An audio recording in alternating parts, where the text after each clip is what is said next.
ಬೆಳ್ಳಿ ತೆರೆಯ ಮೇಲೆ ಅಬ್ಬರಿಸುವ ನಗುಮುಖದ ದಳಪತಿ ಇವರ ಜೀವನದ ಹಿಂದೆ ಒಂದು ಆಳವಾದ ನೋವಿದೆ. ಅದು ಅವರ ಪ್ರೀತಿಯ ತಂಗಿ ವಿದ್ಯಾ ಅವರ ಅಗಲಿಕೆ. ದಳಪತಿ ವಿಜಯ್ ಅವರ ತಂದೆ ಪ್ರಸಿದ್ಧ ನಿರ್ದೇಶಕ ಎಸ್.ಎ. ಚಂದ್ರಶೇಖರ್ ಮತ್ತು ತಾಯಿ ಶೋಭಾ ಚಂದ್ರಶೇಖರ್ ಅವರಿಗೆ ಮೊದಲ ಮಗು. ವಿಜಯ್ ನಂತರ ವಿದ್ಯಾ ಎಂಬ ಮುದ್ದಾದ ಹೆಣ್ಣು ಮಗು ಜನಿಸಿತು. ವಿಜಯ್ ಅವರಿಗೆ ತಮ್ಮ ತಂಗಿ ಅಂತಂದ್ರೆ ಪ್ರಾಣಕ್ಕಿಂತ ಹೆಚ್ಚು ಪ್ರೀತಿ. ಬಾಲ್ಯದಲ್ಲಿ ಇವರಿಬ್ಬರು ಅತ್ಯಂತ ಆತ್ಮೀಯರಾಗಿದ್ರು. ಆದ್ರೆ ವಿಧಿಯಾಟವೇ ಬೇರೆ. ವಿಜಯ್ ತಂಗಿ ವಿದ್ಯಾ ಅವರು ಅತಿ ಚಿಕ್ಕ ವಯಸ್ಸಿಗೆ ಅನಿರೀಕ್ಷಿತವಾಗಿ ಅನಾರೋಗ್ಯಕ್ಕೆ ಒಳಗಾದ್ರು. ಕಾರಣ ವಿದ್ಯಾ ಅಕಾಲಿಕವಾಗಿ ಮರಣ ಹೊಂದರು. ಈ ಘಟನೆ ವಿಜಯ್ ಕುಟುಂಬಕ್ಕೆ ಅತಿ ದೊಡ್ಡ ಆಘಾತ ನೀಡಿತು. ಕಣ್ಣೆದುರೆ ಆಟ ಆಡುತ್ತಿದ್ದ ಪುಟ್ಟ ತಂಗಿ ಕಣ್ಮರೆಯಾದಾಗ ವಿಜಯ್ ಅನುಭವಿಸಿದ ನೋವು ಅಷ್ಟಿಷ್ಟಲ್ಲ. 1984ರಲ್ಲಿ ವಿಜಯ್ ಕುಟುಂಬಕ್ಕೆ ದೊಡ್ಡ ಆಘಾತ ಎದುರಾಯಿತು. ಚಿಕ್ಕ ವಯಸ್ಸಿನಲ್ಲೇ ವಿದ್ಯಾ ಅಕಾಲಿಕವಾಗಿ ನಿಧನರಾದರು.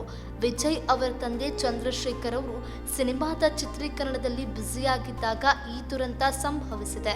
ಅತ್ಯಂತ ನೋವಿನ ಸಂಗತಿ ಅಂದ್ರೆ ವಿದ್ಯಾ ಅವರು ವಿಜಯ್ ಅವರ ಕೈಯಲ್ಲೇ ಕೊನೆಯುಸಿರೆಳೆದರು.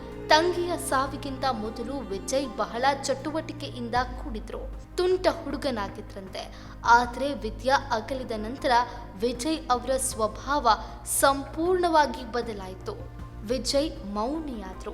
ಹೆಚ್ಚು ಜನರೊಂದಿಗೆ ಬೆರೆಯುವುದನ್ನ ನಿಲ್ಲಿಸಿದ್ದಾರೆ. ಎಂದು ನಾವು ನೋಡುವ ಶಾಂತ ಸ್ವಭಾವದ ವಿಜಯ್ ಹಿಂದೆ ಆ ಬಾಲ್ಯದ ಕಹಿ ಘಟನೆಯ ನೆರಳಿದೆ. ತನ್ನ ತಂಗಿಯ ನೆನಪಿನಲ್ಲೇ ಅವರು ಅನೇಕ ವರ್ಷಗಳ ಕಾಲ ಮೌನಕ್ಕೆ ಶರಣಾಗಿದ್ರು ಎಂದು ಈ ಹಿಂದೆ ಅವರ ತಾಯಿ ಸಂದರ್ಶನ ಒಂದರಲ್ಲಿ ಹೇಳಿಕೊಂಡಿದ್ರು.